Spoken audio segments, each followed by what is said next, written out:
Thanksgiving is just 3 days away as we kick off this abbreviated week of CNN Student News. That means we will be with you today, and tomorrow we'll be off the rest of the week. I'm Carl Azus. First up, President Bush makes his case for free trade during what could turn out to be his last overseas trip as president. Now, this took place at the annual APEC, or Asia-Pacific Economic Cooperation meeting. This is a gathering of world leaders to discuss economic issues. At this year's event in Peru, President Bush discussed the expansion of America's trade agreements during his time in office and his hope for future progress, including a resolution to the Doha talks. Those were negotiations that began in 2001 aimed at opening up international trade policies. Juan Carlos Lopez filed this report from Lima on Saturday after President Bush addressed the conference. In the waning days of his presidency, President Bush is making an aggressive pitch. The financial crisis is global, he says, but the United States will continue setting the course for answers. Nations are feeling the painful effects of the financial crisis. I understand that. And so all of us need to be involved in the solution. That solution, according to the president, needs to be mindful of the past. One of the enduring lessons of the Great Depression is that global protectionism is a path to global economic ruin. President Bush is insisting on more trade, not less, and says he will pursue the Doha Round, a worldwide free trade agreement, reminding APEC leaders he'll do whatever he can while still president. I recognize I'm leaving office in 2 months, but nevertheless, this administration will push hard to put the modalities in place so that Doha can be completed and so we can send the message we refuse to accept protectionism in the 21st century. Bush once again criticized Congress for adjourning for the year without passing pending free trade agreements with individual countries. We've concluded agreements with Colombia, Panama, and South Korea.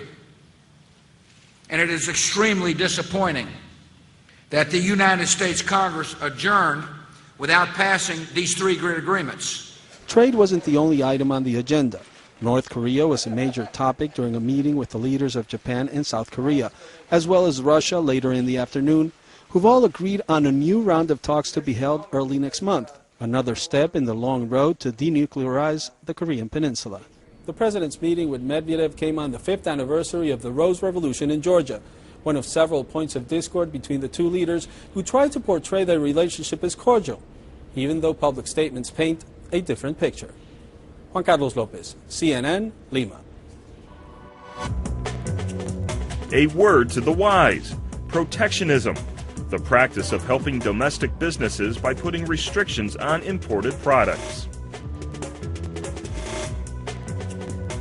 On to a continent that's also a country. Some Australian environmentalists are hoping for a positive outcome from a recent rare rescue of stranded whales. When these animals wash up on the beach, the chances to get them back in the ocean can be pretty slim. Saturday, dozens were discovered out of the water near Stanley, Australia. David Riley was on the scene when rescuers got to work.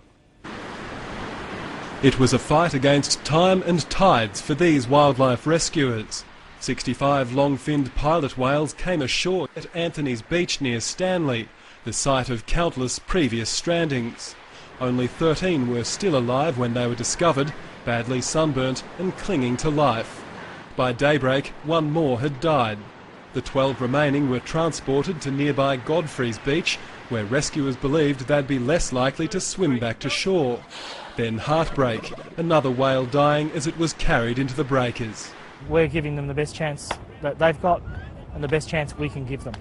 There was more frustration as some confused whales returned to shore, only to be carried out again by rescuers. But by mid-morning, things were looking up as the small pod regrouped and headed back to the open waters of Bass Strait. The army of locals and tourists crucial to the rescue effort. Well, the volunteers have been exceptional.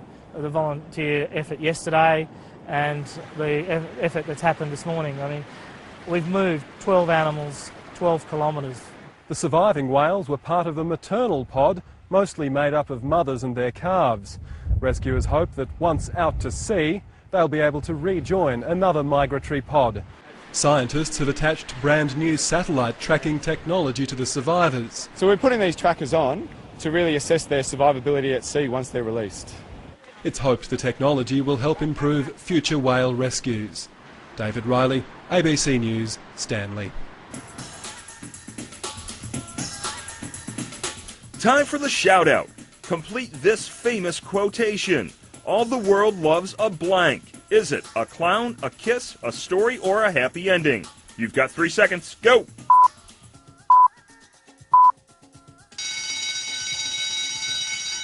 Songwriter Cole Porter once said that all the world loves a clown. That's your answer, and that's your shout out. Okay, now no jokes about my anchoring. We are talking about real clowns, and whether they are taking a pie in the face or hopping in a tiny car with like 30 of their friends, clowns are supposed to make us laugh. It's probably why all the world loves them. Well, one red-nosed rascal has made it his mission to bring smiles to young faces around the world. Reza Saya caught up with this globe-trotting trickster in Pakistan. Smiles in Pakistan. You don't see many on television these days. In a country plagued by suicide bombings and poverty, the news isn't exactly cheerful. For at least a day, a clown from Spain changed that. Just outside of Islamabad, at Rahe Amal, a school that takes in homeless children, Alvaro Neal put on his red nose and did what he's been doing for 5 years in 48 countries. Make people smile. This is what I do, give a smile to the people. He calls himself Bicyclown because he travels the world by bike. He sings when he's bored, takes his knife out when he's scared. So do not mess with the clown, otherwise problems. But I do also magic with this, you know? Like this. It can be there. Bicyclown left Spain in 2004. He's been pedaling ever since. More than 50,000 kilometers and not a single paycheck. I got paid by their smiles. I got paid. That's much more than enough. He's had malaria 4 times, hit by a car twice, held up once, but never stopped a journey he calls Miles of Smiles. When the mountain is difficult for me, I will think on these kids. And this smile gives me energy. Bicyclown used to be a lawyer. What was missing, he says, is what interrupted our interview. I was missing freedom. Yeah. Oh my God. See, that's what I'm missing right now. On this day, he used his freedom to make Pakistan smile. They want to show to the world that this is a peaceful country. Next stop, India, where Bicyclown says he'll keep showing the world we're not as different as we think we are. Reza Saya, CNN, Rawalpindi. Heading out of this world now, Nick says it kind of freaks him out. Kayla says she would never drink it in 1,000 years. And Joey writes, yeah, it's gross, but I'd try it. They're talking on our blog about NASA's machine that converts urine into drinking water. And for now, even the astronauts it's made for aren't drinking much. They have an excuse. The machine isn't working right, only running for a couple hours at a time. So, crew members will just have to drink something else while they try to fix it. Meanwhile, some progress outside the International Space Station, where astronauts finished the 3rd of 4 scheduled spacewalks on Saturday. They've been repairing a part that helps generate power for the orbiting outpost. If you want to know what's coming up tomorrow on CNN Student News, make sure you are signed up for our daily email. This free resource gives you advance notice on some of the stories we'll be covering, plus links to our show-specific maps, special features like our Talking Democracy series. Head to CNNStudentNews.com and sign up today. And before we leave you, check out a pony that's providing inspiration, even though it's lacking a leg.